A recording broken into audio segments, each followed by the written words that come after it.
Nous sommes en décembre 1895 à Paris.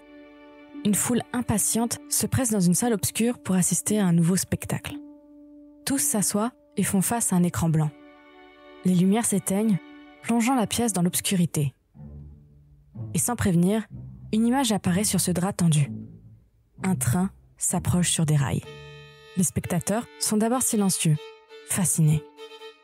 Mais le train avance. Sa silhouette devient de plus en plus nette, de plus en plus grande. Une rumeur de crainte parcourt l'assemblée. Des hommes sursautent, des femmes reculent. Certains spectateurs se lèvent de leur siège, effrayés par cette machine qui semble foncer droit sur eux. Des cris étouffés jaillissent, des mains se couvrent les yeux, ils ont peur. Pour eux, le train va franchir l'écran, déferler dans la salle. Mais au fond de cette salle, une jeune femme reste immobile, captivée, hypnotisée. Ses yeux suivent avec attention chaque mouvement projeté sur ce drap. Elle sent son cœur battre plus vite, mais pour une toute autre raison. Elle a une idée. Alice Guy naît en 1873 à Saint-Mandé, dans une maison modeste baignée de simplicité. Son père, libraire à Valparaíso, au Chili, nourrit son esprit d'histoire venu d'ailleurs. Le parfum des vieux livres, les récits exotiques qu'il lui raconte en soirée, éveillent en elle une imagination sans limite. Mais le destin frappe fort. À 17 ans, Alice perd son père.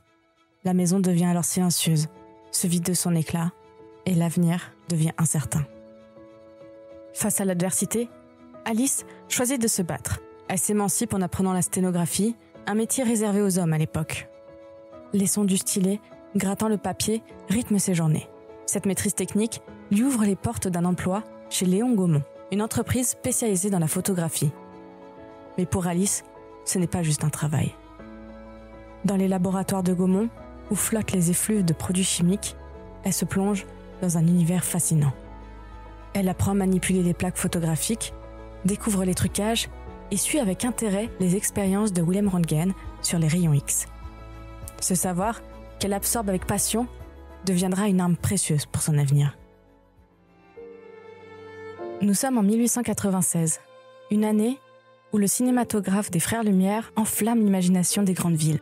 Les salles obscures résonnent des exclamations des spectateurs émerveillés devant les images qui bougent. Des ouvriers quittant leur usine, des passants sur un boulevard, un train arrivant en gare. Mais pour Alice, ces scènes, aussi fascinantes soient-elles, manquent d'âme. Les images défilent, mais ne racontent rien. Cette absence de narration la hante. Dans les bureaux de Léon Gaumont, entre le cliquetis des machines et les discussions feutrées, Alice observe tout. Elle écoute les conversations sur le potentiel commercial des appareils, mais son esprit est ailleurs. Elle imagine des histoires, des récits captivants qui pourraient donner vie à ces images en mouvement. Un jour, le cœur battant et la voix posée, elle propose une idée audacieuse. Et si nous racontions une histoire ? Un silence lourd suit sa déclaration. Léon Gaumont, les bras croisés, réfléchit. L'idée est osée, inhabituelle. Mais, intrigué par sa conviction, il finit par céder. Très bien, mais à condition que ce soit en dehors de vos heures de travail. C'est tout ce qu'il lui fallait. Alice se lance avec une énergie débordante. Elle emprunte une caméra rudimentaire, rassemble quelques accessoires et trouve un décor improvisé. Sur le plateau, tout est minimaliste. Des poupées posées sur des choux en carton fabriqués à la main, une amie portant un déguisement, mais dans l'esprit d'Alice, le cadre est parfait. Elle dirige avec précision, réglant chaque détail. Elle tourne La Fée aux choux, une courte scène inspirée d'un conte populaire. Dans cette histoire, simple mais charmante, des bébés émergent de choux sous la baguette magique d'une fée. L'image prend vie sous ses doigts. Les personnages bougent, le décor s'anime et l'idée qu'elle a portée éclot enfin. Quand le film est projeté pour la première fois, la réaction dépasse ses espérances. Les spectateurs rient, applaudissent, émerveillés par ce qu'ils viennent de voir. Ce n'est pas seulement une démonstration technique, c'est une histoire, et elle touche quelque chose de profond chez ceux qui la regardent. Dans un coin de la salle, Alice observe les visages illuminés par l'écran. Elle ressent une fierté immense. Elle sait qu'elle vient de franchir une frontière invisible. Pour elle, ce n'est que le début. Elle a prouvé que le cinéma peut capturer plus que le quotidien. Il peut captiver, émouvoir et transporter. Léon Gaumont, impressionné par son succès, lui confie la responsabilité d'un département entier dédié à la fiction à tout juste 23 ans. Les années suivantes, Alice Guy ne s'arrête plus. Pendant plus de 10 ans, elle réalise des centaines de films, chacun plus ambitieux que le précédent. Les plateaux qu'elle dirige sont des ruches bourdonnantes d'activité.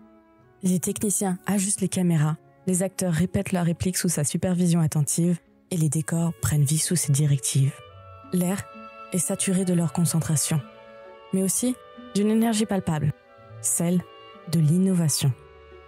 Chaque tournage devient une exploration. Elle introduit des récits, des personnages et des décors travaillés. Sa devise « Be natural », soit naturel, résonne sur les plateaux. Elle pousse ses acteurs à jouer avec authenticité, loin des gesticulations exagérées, héritées du théâtre. Alice innove sans cesse. Elle invente le gros plan, capturant l'intensité d'un regard ou la tension d'un sourire. Elle colore ses films à la main, transformant les scènes en véritables toiles vibrantes. Elle synchronise le son et l'image pour créer les premières phonosphènes, une prouesse technique qui émerveille. Lors de l'un de ses tournages, elle imagine et réalise un making-of, le tout premier de l'histoire. En 1906, à 33 ans, elle réalise La vie du Christ, une fresque monumentale composée de 25 tableaux et rassemblant 300 figurants. Le tournage est un ballet complexe. Les costumes, brodés avec soin, bruissent à chaque mouvement. Les acteurs évoluent dans les décors fastueux, tandis qu'Alice orchestre chaque détail, de la lumière qui illumine les visages jusqu'au rythme des scènes. Quand les derniers plans sont capturés, le silence sur le plateau est remplacé par un murmure d'admiration. Ce film, une fresque ambitieuse, devient une référence, considéré comme le premier péplum de l'histoire. Alice reçoit les félicitations de Louis Gaumont et la médaille de la ville de Milan pour ce chef-d'œuvre. Mais Alice ne se limite pas aux avancées techniques. Elle voit dans le cinéma un outil pour questionner la société et aborder des thèmes audacieux. Son regard acéré capte les inégalités et les injustices, et ses films en deviennent des miroirs. En 1906, elle réalise Les résultats du féminisme, une satire provocante où les rôles hommes-femmes sont inversés. Les hommes, maladroits et résignés, réalisent des tâches ménagères, tandis que les femmes, élégantes et dédaigneuses, se prélassent sur des canapés, fumant et discutant. La scène, à la fois comique et mordante, fait rire, mais pousse aussi à réfléchir. En 1912, Alice s'attaque à un autre tabou de l'époque. Elle veut tourner un film avec des acteurs afro-américains. Mais dans une industrie marquée par le racisme, il est courant de maquiller les acteurs blancs pour jouer ces rôles. Alice refuse catégoriquement. Pour A Fool and His Money, elle recrute un casting afro-américain. Mais sur le plateau, les tensions sont palpables.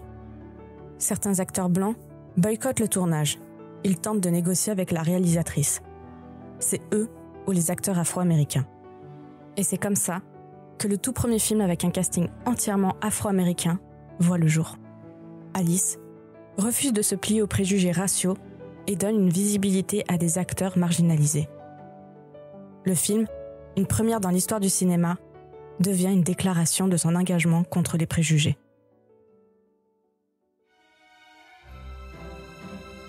Mais revenons un peu en arrière. En 1907, Alice épouse Herbert Blaché, un employé de Gaumont au sourire charmeur et l'ambition discrète. Ensemble, ils traversent l'Atlantique, les bagages remplis d'espoir et de projets. Direction les États-Unis, terre de promesses et de nouveaux départs. En 1910, à 37 ans, Alice réalise un rêve monumental. Elle fonde Solax Studio, à Fort Lee, dans le New Jersey, alors cœur palpitant du cinéma américain, bien avant qu'Hollywood ne s'impose. Mais Alice ne se contente pas d'un petit studio artisanal. Elle investit toutes ses économies dans la construction d'un complexe moderne et innovant. Les murs, fraîchement bâtis, abritent des plateaux baignés de lumière des laboratoires de développement où l'odeur des produits chimiques flotte dans l'air et des équipements de pointe qui promettent des merveilles techniques. Alice est partout. Sur les plateaux, elle supervise les acteurs, guide les techniciens et ajuste chaque détail. Dans les bureaux, elle écrit des scripts, signe des contrats et jongle avec les finances. Solax, sous sa direction, devient un véritable empire du cinéma. 3 films par semaine y sont produits. Une cadence vertigineuse qui témoigne de son énergie infatigable. Mais ce n'est pas juste une machine à fabriquer des films. Alice en fait un laboratoire d'innovation et une plateforme pour porter des récits audacieux. Ces films explorent des thèmes avant-gardistes. La contraception, les mariages arrangés et les inégalités sociales. Elle défie les conventions avec une audace rare, repoussant les limites techniques à chaque tournage. Et surtout, elle ouvre des portes à des femmes, leur confiant des postes clés dans une industrie encore largement dominée par les hommes. À Solax, l'air est chargé d'une énergie révolutionnaire portée par la vision d'Alice. Mais en 1913, un choix malheureux va changer le cours de sa vie. Alice, fatiguée par les responsabilités écrasantes, décide de nommer Herbert Blaché, son mari, président de Solax. Elle espère que cette décision lui permettra de se recentrer sur ce qu'elle aime, la création artistique.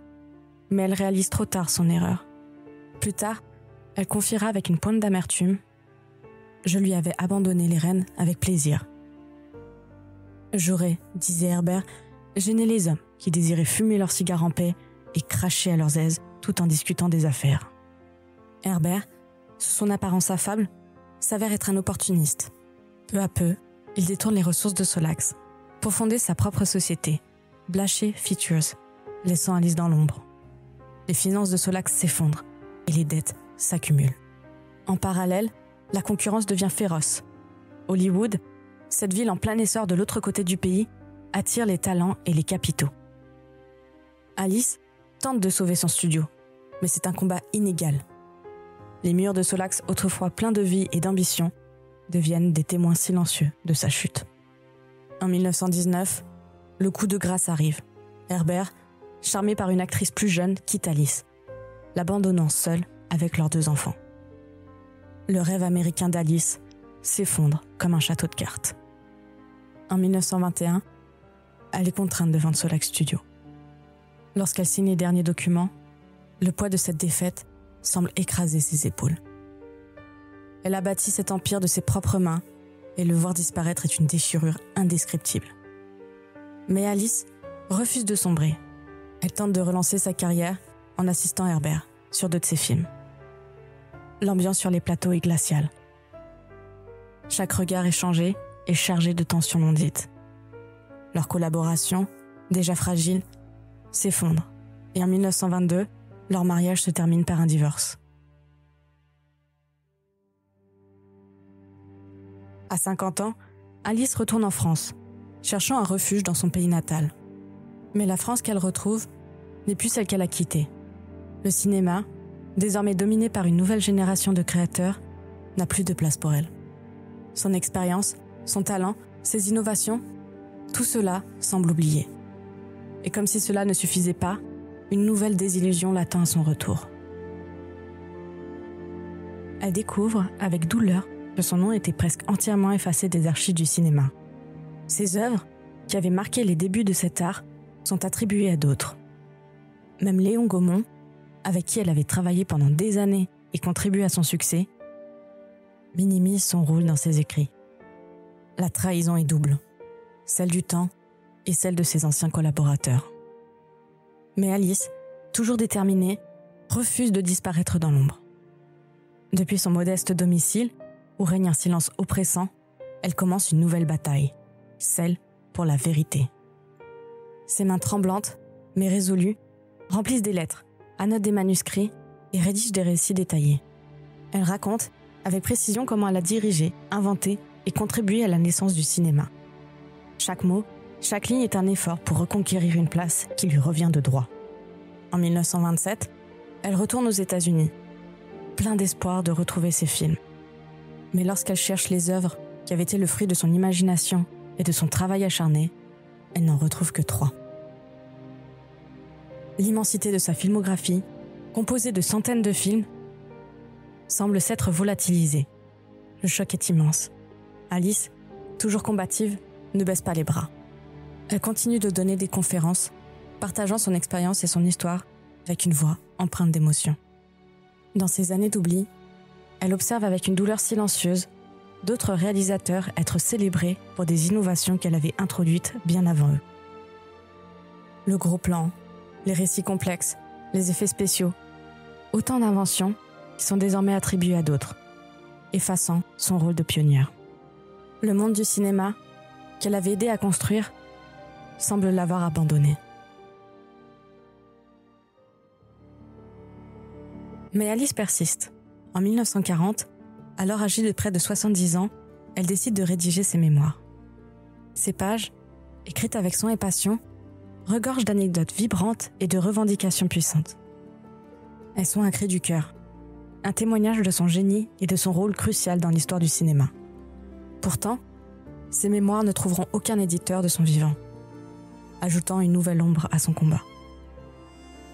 Malgré les échecs et les silences, Alice continue de se battre pour ne pas être oubliée.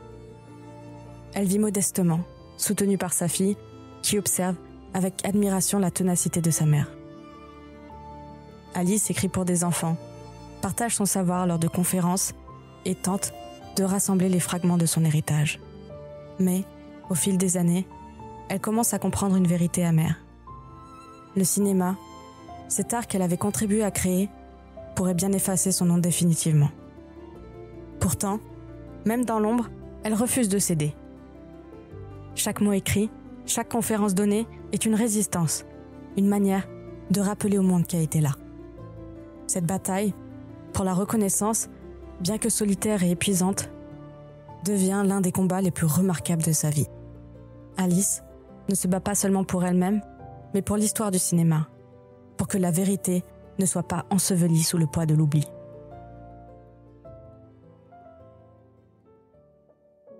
Mais contre toute attente, en 1953, un journaliste s'intéresse à son parcours et mentionne son nom dans un article. Cette reconnaissance, bien que modeste, ranime l'intérêt du public sur elle. Alice a 80 ans et commence à recevoir des lettres de cinéphiles et d'historiens curieux de connaître sa version du début du cinéma. 2 ans plus tard, en 1955, c'est un moment symbolique qui redonne un éclat particulier à sa vie. Alice Guy reçoit la Légion d'honneur, une distinction prestigieuse décernée par le gouvernement français. L'événement est pour elle un mélange de fierté et d'amertume. Fierté, car après des décennies d'oubli, la France reconnaît enfin sa contribution. Mais amertume, car cette reconnaissance arrive tard, bien trop tard. Alice a 82 ans. Elle sait que les générations actuelles ignorent encore l'étendue de son travail et que beaucoup de ses films ont disparu à jamais. Lors de la cérémonie, Alice se tient droite, fière, avec ce regard qui a traversé tant de batailles. Mais derrière son sourire discret se cache une question douloureuse. Pourquoi ai-je dû attendre si longtemps ? En 1957, une autre reconnaissance importante illumine ces dernières années. Louis Gaumont, fils de Léon Gaumont, prend l'initiative de lui rendre hommage à la Cinémathèque française. C'est un événement inattendu pour Alice, qui avait vu son travail systématiquement minimisé par Léon Gaumont dans ses écrits. Cette célébration, organisée dans un cadre solennel, rassemble des cinéphiles, des journalistes et des figures de l'industrie. Alice est invitée à parler, à raconter son histoire. Pour la première fois depuis des décennies, elle se tient devant un public qui reconnaît son rôle dans l'histoire du cinéma. Sa fille raconte ce moment avec émotion. Elle était radieuse, son nom était enfin reconnu et, grâce à ses efforts, tiré d'un oubli presque certain. Lors de cet hommage, plusieurs de ses films sont projetés. Pour Alice, revoir ces images est une expérience bouleversante. Chaque scène est une fenêtre sur son passé, une preuve tangible de son génie et de son rôle de pionnière. Alors ainsi, jusqu'à la fin de sa vie, elle va pouvoir raconter sa vie, enfin écoutée. Seulement la majorité de sa filmographie reste introuvable. C'est une douleur sourde pour elle, celle de savoir que des centaines de ses créations, des fragments de son âme sont perdus à jamais. Finalement, elle s'éteint aux États-Unis, en 1968, à l'âge de 94 ans. Alice Guy a passé les 25 premières années de sa vie professionnelle à transformer le cinéma. Entre 1896 et 1921, avec ses près de 1000 films, elle a tout inventé ou presque. La fiction cinématographique, les gros plans, les effets spéciaux, les productions ambitieuses et même les premiers making-of. Elle a prouvé qu'un film pouvait raconter des histoires, capturer des émotions et faire rêver des générations. Pendant ce quart de siècle, elle n'a pas seulement participé à la naissance du cinéma, elle en a été l'un des moteurs essentiels. Mais ensuite, pendant 45 ans, Alice Guy a dû se battre. Non pas pour créer, mais pour exister. Pour que son nom ne soit pas effacé. Pour que ses films ne soient pas attribués à d'autres. Pour que ses innovations, adoptées par des hommes qui ont reçu tous les éloges, lui soient restituées. Ce combat a été long, épuisant, mais elle l'a mené avec une rigueur et une détermination admirables, jusqu'à la fin de sa vie. Et c'est là que la question se pose. Qu'aurait-elle pu accomplir si elle n'avait pas été évincée ? Si les années qu'elle avait passées à se battre pour son héritage avaient été consacrées à la création, qu'aurait-elle offert d'autre au cinéma, à l'art et au monde ? Hello ! À la fin de chaque épisode, j'aime prendre 2 petites minutes pour vous recommander une créatrice de contenu française que j'admire et qui mérite d'être encore plus connue. Aujourd'hui, j'ai envie de vous parler de Merci l'audace, le média créé par Chloé, qui met en lumière des films, des séries et bien plus encore, réalisés par des femmes.